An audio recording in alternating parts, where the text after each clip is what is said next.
Hi, so Blizzard have just announced a new tuning pass. Remember when they brought out the patch a week before the Tomb of Sargeras launched, the only purpose for that was because they wanted to get a load of live data, mull things over, and then put some tuning in. Blizzard even said that. It wasn't up to us to work that out.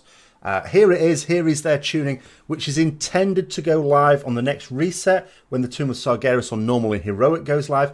Of course, this is not necessarily comprehensive. There's a couple of more times when they could easily make some changes. First of all is Monday, of course. I mean, presumably they're going to wait for people to chew the fat on this and put something on forums. Obviously, there'll be overreactions to begin with. But then when people start to look at it a bit more objectively, get some sensible things being said on the forums, Blizzard can review on Monday, see if they agree or disagree with anything. They presumably can do some work themselves. I mean, this tuning has come out just about at the point where you'd think they'd be finishing for the weekend. So this is right up to date here. It's not necessarily, oh, we've had all the time we need to think about this. So it potentially is far from complete. So let's just go through what there are. So first of all, Demon Hunter, Vengeance Demon Hunter, so tanky tank, some expected nerfs here. So damage of all abilities reduced by 5% and Spirit Bomb damage reduced by 33%. This, I think, was largely expected. In fact, I think it basically was expected, this one. So there'll be no surprises there. But Hunter, Survival Hunters, nothing for the other specs. Damage of all abilities increased by 3%. You could certainly say that Survival Hunters would have been arguing for that. As impressive as they are and have been in many situations, if we were to look in Warcraft logs and have a look at overall damage for, let's say, the last 24 hours, it's very difficult to just do it for this tier, but we can sort of see Survival Hunters basically at the bottom of damage there now. That is overall damage. It doesn't always tell you the bigger picture. You're better off looking at individual fights, really, but I'm not going to waste time doing that. So they certainly needed a buff. Is 3% enough? Well, we'll see. And again, it's a flat 3%. Whenever they give you a flat 3%, it basically means that we think your toolkit is working. So it's a different thing to the enhancement shamans, which I think the enhancement shamans are now fairly happy with, which is that the actual abilities don't seem to work properly. They don't make sense. This is your basic toolkit's fine. It just needs the numbers bunging up. Arcane Mages, again, another one. Damage of all abilities increased by 3%. Fire Mages, damage of all abilities increased by 3% to try and put it up to the point where you don't necessarily have to feel compelled to play Frost Mage. Now, again, if we look at the Nighthold logs, we can sort of see those three specs were on par anyway. But remember, this is with Tomb of Sargeras in mind, different types of fight. Maybe they felt that Frost was going to be clearly in the lead, so they need to give Arcane and Fire a bit of a nudge. 3% is not necessarily a huge amount, but they obviously felt it needed that. Now, another tank one, Brewmaster for Monk. Stagger now has 40% effectiveness against magic damage, whereas it was previously 50%. So I suppose a bit like the Guardian Druids already, they're reducing the amount of magic damage that you can just basically deal with, so that you don't make those classes too strong. I'm not a tank. I'm certainly not a Brewmaster, so I'm not going to comment too much on that one.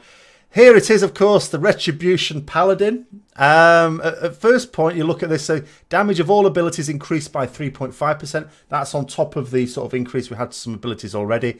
Again, a lot of people pointed out Retribution Paladin still rooted to the bottom of the old damage on Warcraft logs. Not Sims. I'm not looking at Sim comparisons. I've done a video quite recently on why we shouldn't look at those to compare between classes. Sims are very useful for many things. Comparing between classes, no.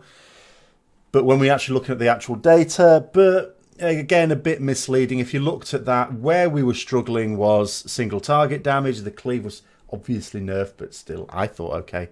But this is just a straight up damage on everything. But there's another one a little further down, in that on our tier set, the 2-piece bonus, which up to now was going to increase our Blade of Justice, which is a fairly significant amount of damage, by 15%. It's now going to increase it by 20%.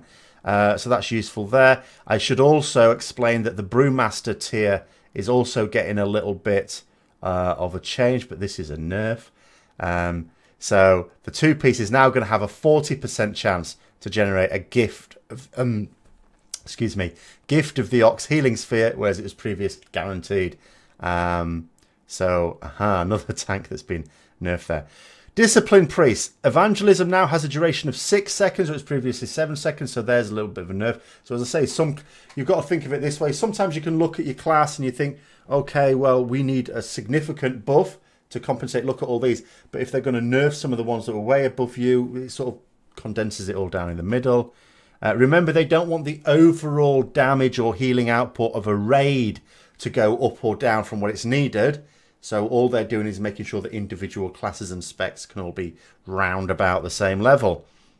Elemental Shamans. Damage of all abilities increased by 3%. Seems to be a common number today.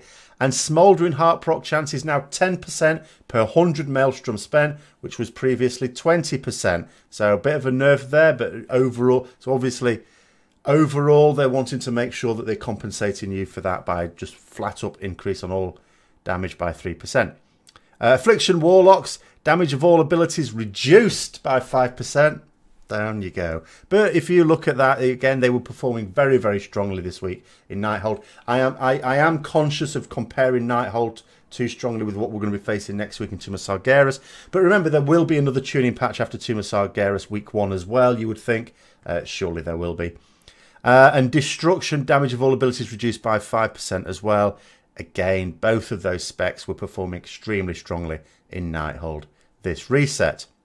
And then finally on to Warriors. Arms Warriors. Trauma can no longer critically strike, and the damage of all abilities reduced by 4%. Arms Warriors, of course, were beasting it this week. Absolutely beasting it. So again, this was a nerf that was very much expected, as is the case for the Affliction and Destruction Warlocks, because they were all the 3 big winners from the initial tuning pass that came out this reset.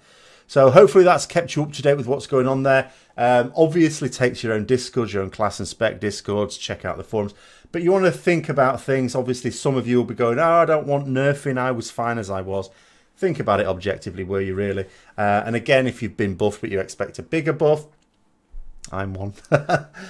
Just remember, as I say, they've probably been working right up to the weekend on this one. It's not necessarily, it's just, again, I mean, so many of these numbers like 3.5, 3% increase to 7% are like seemingly random to a point. I'm not saying completely random.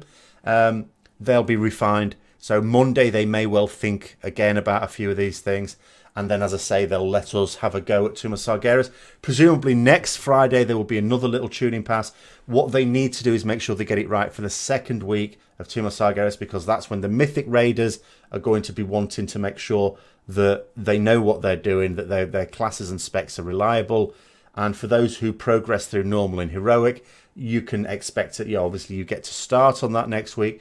If there's a few things a bit volatile, you get away with it for 1 week, don't you? And then the second week is when you really know where you are. And of course, it doesn't stop Blizzard making some minor tuning after that even, but they are going to want to have it basically right for when Mythic launches.